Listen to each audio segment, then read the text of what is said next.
बिस्मिल्लाहिर्रहमानिर्रहीम। अस्सलाम वालेकुम। कैसे मिजाज हैं आप सब लोगों के?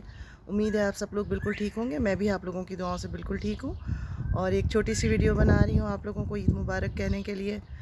उम्मीद है आप लोगों की ईद बहुत अच्छी गुजर रही होगी। जिन लोगों के यहाँ जिन ममालिक में ईद कल थी उन्होंने खूब इंजॉय किया होगा, कलेजियाँ खाई होंगी, टिक्के बने होंगे। हमारी यहाँ आज है बकरीद। तो आप सब लोगों को मेरी तरफ से दिली ईद मुबारक और हज की मुबारकबाद और दुआ करती हूँ कि इंशाअल्लाह ताला नेक्स्ट ईयर जिन जिन लोगों को हज करने की सआदत की ख्वाहिश है दिल में, उनको हज नसीब हो परवरदिगार।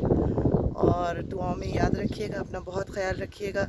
बकरीद में मेन चीज़ जो है वो इस जज्बे को और इस मकसद को याद रखना है कि ये कुर्बानी क्यों दी गई थी और बाँट के मिलकर खाएं और मकसद को याद रखें, क़ुरबानी को याद रखें। सिर्फ़ बकरा को और गाय को, ऊँट को ज़बह करना क़ुरबानी का नाम नहीं है। क़ुरबानी का नाम इसार है, दूसरों के गम और दुख को महसूस करना है, दूसरों के लिए अच्छा सोचना है। ठीक है, अपना बहुत ख्याल रखिएगा, खूब इंजॉय कीजिएगा।